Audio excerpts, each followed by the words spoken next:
من الشيطان الرجيم. بسم الله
بسم الله الرحمن الرحيم.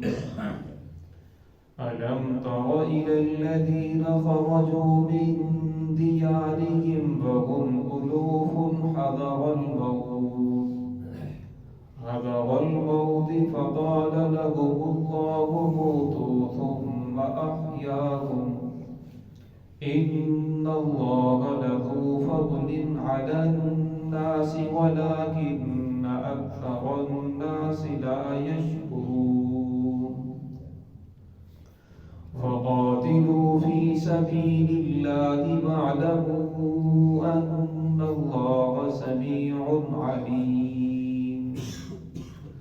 ألم تر إلى الذين خرجوا من ديارهم وهم ألوف حذر الموت فقال لهم الله موتوا ثم أحياهم إن الله لذو فضل على الناس ولكن أكثر الناس لا يشكرون. وقاتلوا في سبيل الله واعلموا أن الله سميع عليم. ألم تر إلى الذين خرجوا، کہ آپ نے نہیں دیکھا ان لوگوں کو، خرجوا جو نکلے، من دیارہم اپنے گھروں سے، وہم الوف اور وہ ہزاروں کی تعداد میں تھے، حذر الموت موت کے ڈر سے، فقال لهم اللہ موتوا پس کہا ان کے لیے اللہ رب العزت نے مر جاؤ، پھر وہ مر گئے، ثم احیاهم پھر انہیں زندہ کیا، ان اللہ لذو فضل بے شک اللہ رب العزت فضل والے ہیں، علی الناس لوگوں پر، ولکن اکثر الناس لیکن اکثر لوگ لا یشکرون شکر نہیں کرتے۔ وقاتلوا فی سبیل اللہ واعلموا قتال کرو اللہ رب العزت کے راستے میں، واعلموا اور جان لو، ان اللہ سمیع علیم بے شک اللہ رب العزت سننے والے بھی ہیں جاننے والے بھی ہیں۔ اس آیت کے اندر اللہ رب العزت نے ایک واقعہ کی طرف اشارہ فرمایا۔ واقعہ یوں ہے کہ قرآن پاک کسی بھی واقعات کی جزیات کو، اس کی تفصیلات کو ذکر نہیں کرتا، بلکہ جو مقصودی بات ہے قرآن پاک اس کی طرف اشارہ کرتا ہے۔ اب قرآن پاک نے یہ ذکر نہیں کیا کہ وہ کون سی قوم تھی، وہ کس نبی کے دور کا واقعہ تھا، وہ کیسے مرے، وہ جنگ کے ساتھ مرے یا ان کے اوپر طاعون کو مسلط کیا، اب وہ کیسے مر گئے اسے ذکر نہیں کیا۔ اور پھر فرمایا وہ بھاگے کیوں تھے، موت کے ڈر سے۔ اب موت کس چیز کا ڈر تھا؟ کیا انہیں جہاد کا ڈر تھا کہ ہمیں جہاد کرنا پڑے گا، جہاد کے اندر مارے جائیں گے، یا اس علاقے کے اندر اس بستی کے اندر طاعون پھیل گیا تھا، یا کوئی ایسی وبا پھیل گئی تھی جس کی وجہ سے وہ لوگ اس موت کے ڈر کی وجہ سے اپنے علاقے کو چھوڑ کر بھاگ پڑے، کسی اور علاقے کے اندر چلے گئے، بلکہ قرآن پاک نے اس کو ذکر نہیں کیا۔ تفسیر کے اندر آتا ہے کہ وہ کسی کے اندر 60,000 لکھا ہے، کسی کے اندر 40,000 لکھا ہے، کسی نے 1,00,000 لکھا ہے۔ یہاں اللہ رب العلوف فرمایا کہ بہت ہزاروں کی تعداد میں تھے جو اپنے علاقے کو چھوڑ کر چلے گئے۔ فرمایا جب وہ چھوڑ کر چلے گئے وہ ہزاروں کی تعداد میں، فقال لهم الله موتوا، تو اللہ رب العزت نے پھر ان لوگوں کے اوپر موت کو مسلط کیا۔ جس طرح عزیر علیہ السلام کے بارے میں آتا ہے کہ عزیر علیہ السلام ایک بستی سے گزر رہے تھے تو بستی کو دیکھا ویران پڑی ہے، فرمایا اللہ رب العزت قیامت کے ان کو کیسے زندہ کریں گے؟ ایمان تو تھا، یقین تھا، لیکن زبان سے ایسے ہی ادا کرتے کہ کیسے زندہ کریں گے۔ تو پھر وہ تھوڑی دیر کے لیے لیٹے تو اللہ رب العزت نے عزیر علیہ السلام کو 100 سال تک سلائے رکھا، 100 سال تک وہ سوئے رہے۔ 100 سال کے بعد جب ان کی آنکھ کھلی تو اللہ رب العزت کم لبثتا، کتنے سوئے؟ کہنے لگے یومن او بعض یوم، ایک دن یا دن کا بعض حصہ۔ فرمایا نہیں بلکہ آپ تو 1 صدی سوئے رہے۔ پھر فرمایا اپنے کھانے کی طرف دیکھو، کھانے کی طرف دیکھا تو کھانا بالکل تر و تازہ جس طرح تھا لے کر آئے اسی طرح گرم۔ فرمایا اپنے گدھے کی طرف دیکھو، اور گدھے کو دیکھا تو گدھا بالکل مٹی ہو چکا ہے، اس کی ہڈیاں بھی ختم ہو چکی ہیں۔ تو اللہ رب نے فرمایا اب دیکھو ہم تیرے گدھے کو کیسے پیدا کرتے ہیں۔ پھر ان کی آنکھوں کے سامنے اجزاء جڑنے شروع ہوئے اور بالکل گدھا تیار ہو گیا۔ فرمایا الہ العالمین مجھے تو پہلے بھی یقین تھا کہ آپ زندہ کریں گے، لیکن میں نے تو ویسے ہی بات زبان سے نکلی تو اللہ رب العزت نے ان کی آنکھوں کے سامنے اسے زندہ کر کے دکھا دیا۔ تو فرمایا اللہ رب العزت نے ان لوگوں کو جو ہزاروں کی تعداد میں یا لاکھوں کی تعداد میں تھے اپنے علاقے کو چھوڑ کر چلے گئے، کہیں ہم نہ مارے جائیں اس بیماری کی وجہ سے یا جہاد کی وجہ سے، لڑائی کی وجہ سے ہم مر نہ جائیں۔ تو فرمایا اللہ رب العزت نے ان لوگوں کے اوپر بھی موت کو مسلط کر دیا۔ جب موت کو مسلط کیا تو فرمایا پھر یہ مرے رہے کئی سال تک۔ پھر اللہ رب العزت نے ان لوگوں کو دوبارہ زندہ کیا۔ اللہ کے نبی حزقیل علیہ السلام کے بارے میں آتا ہے انہوں نے دعا کی تو اللہ رب نے ان لوگوں کو دوبارہ زندہ کیا۔ پھر دوبارہ یہ لوگ جو ان کی عمر مقرر تھی تبھی موت اپنی موت مرے۔ تو اللہ رب نے فرمایا ان اللہ لذو فضل، اللہ رب العزت بڑے فضل والے ہیں علی الناس لوگوں پر، لیکن اکثر لوگ شکر ادا نہیں کرتے۔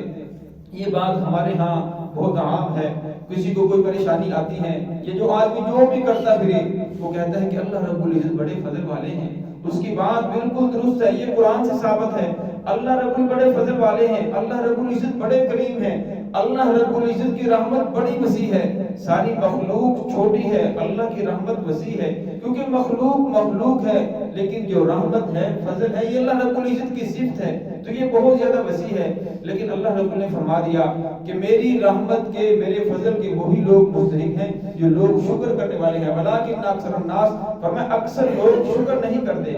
فرمایا میرا فضل ملے گا جو لوگ میرے فضل سے محروم ہیں، فرمایا وہ لوگ شکر ادا نہیں کرتے، اس وجہ سے وہ لوگ میرے فضل کو سے محروم ہیں۔ فرمایا ہر آدمی نے پھر اللہ رب العزت کو راضی کرنے کے لیے اپنا طریقہ ڈھونڈ رکھا ہے۔ فرمایا ایسی بات نہیں، فرمایا اگر اللہ رب کے فضل کو چاہتے ہو تو فرمایا پھر جو محمد رسول اللہ صلی اللہ علیہ وسلم کا طریقہ ہے، جیسے آپ صلی اللہ علیہ وسلم نے اللہ رب العزت کو منایا، فرمایا جیسے آپ صلی اللہ علیہ وسلم نے اللہ رب العزت کی فرما برداری کرنے کا حکم دیا، اگر اس طرح فرما برداری کرو گے تو پھر اللہ رب العزت کے فضل کے آپ مستحق ہیں، اللہ بڑے فضل والے ہیں، اللہ بڑے کریم ہیں۔ فرمایا وَمَن يُبَدِّلْ، فرمایا پھر تو اللہ رب العزت جو انسان گناہوں کے بعد توبہ کرتا ہے اس کی برائیوں کو نیکیوں سے تبدیل کر دیتے ہیں۔ ایک آدمی نماز بھی نہ پڑھے پھر کہ اللہ رب العزت بڑے فضل والے ہیں، دین کے قریب نہ آئے، اسلام کے خلاف باتیں کرے، قرآن کو نہ سنے اور پھر کہ اللہ رب العزت بڑے فضل والے ہیں، فرمایا یہ آدمی دھوکے کے اندر ہے۔ فرمایا اللہ رب العزت آخر کے اندر فرما رہے ہیں وَلَٰكِنَّ أَكْثَرَ النَّاسِ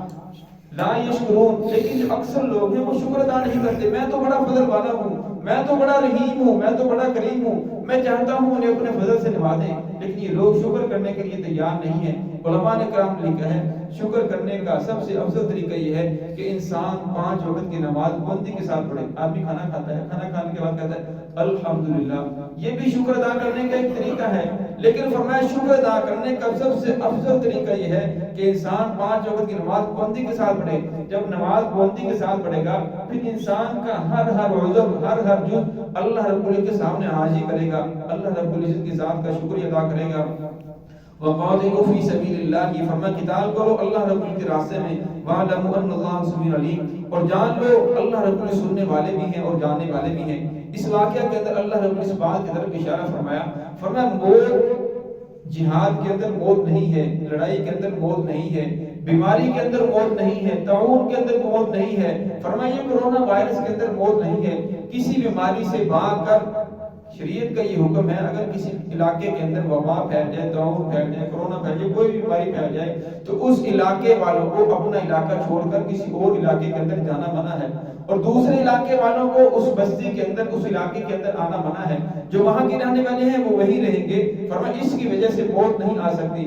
اب یہ لوگ اپنی بستی کو چھوڑ کر، اپنے علاقے کو چھوڑ کر ہزاروں کی تعداد میں تھے، چلے گئے، لیکن اللہ رب العالمین کے اوپر موت کو مسلط کر دیا۔ فرمایا موت کے ڈر سے واقع تھے، یہ میں نے تمہیں دوبارہ موت دے دی، فرمایا موت ویسے بھی آ سکتی ہے، اس لیے موت کے ڈر سے نہ بھاگو، بلکہ جو اللہ رب العزت نے آپ کو حکم دیا ہے جہاد کرو، قتال کرو۔ حضرت خالد بن ولید رضی اللہ تعالیٰ 100 سے زیادہ ان لوگوں نے جنگیں کی، لڑائیں لڑی، اور ان کے بارے میں یہ بات مشہور ہو چکی تھی جس جنگ کے اندر خالد بن ولید رضی اللہ تعالیٰ عنہ اسے فتح ضرور ہوتی ہے، لیکن جب ان کی موت آئی تو ایک چارپائی کے اوپر آخری وقت میں بہت پریشان تھے۔ صحابہ کرام پوچھا آپ کیوں پریشان ہیں، موت سے ڈر رہے ہیں؟ فرمایا موت سے نہیں ڈر رہا، میں نے ساری زندگی جنگیں کی، ایسا بھی ہوا کہ میں کفار کے نلکے کے اندر آ گیا، میرے جسم زخموں سے چور چور ہو گیا، لیکن مجھے شہادت کا درجہ نہیں ملا، اور آج اپنے آپ کو آج ہی کرتے ہوئے کہہ رہے ہیں کہ میں اونٹ کی طرح چارپائی پہ مر رہا ہوں۔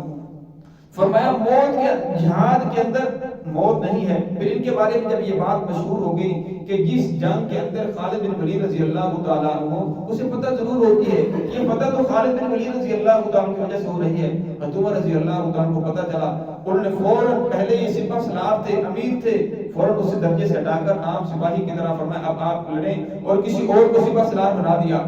اب یہ لڑتے رہے تو دوسرے لوگوں کی فتح پھر بھی ہوتی رہی، حالانکہ عمر رضی اللہ عنہ کا جو مقصد تھا وہ یہ تھا کہ ان لوگوں کی نظر اللہ سے ہٹ کر ایک اللہ کی مخلوق، اللہ کے بندے کے اوپر آ چکی ہے، نظر تو اللہ رب العالمین کی ذات پہ ہونی چاہیے، انسان کی کبھی بھی نظر کثرت قلت پر یا کسی فرد کے اوپر نہیں ہونی چاہیے، بلکہ جو نظر ہے اللہ رب العالمین کی ذات پہ ہونی چاہیے۔ تو یہ پھر اسی طرح جہاد کرتے رہے۔ پھر کسی نے بات کرنے کو پوچھا کہ آپ پہلے سپہ سالار تھے، اس وقت آپ جنگ کرتے تھے، پھر آپ کو اچانک ایک عام فوجی کی طرح جنگ کرنا پڑی، کہ آپ کے لیے مشکل نہیں ہوا؟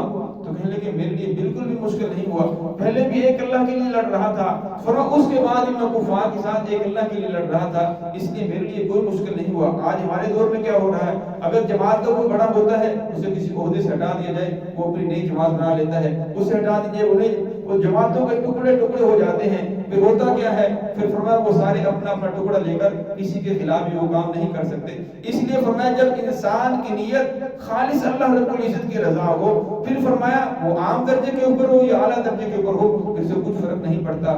دعا ہے کہ اللہ رب العزت ہمیں اخلاص نصیب فرمائے۔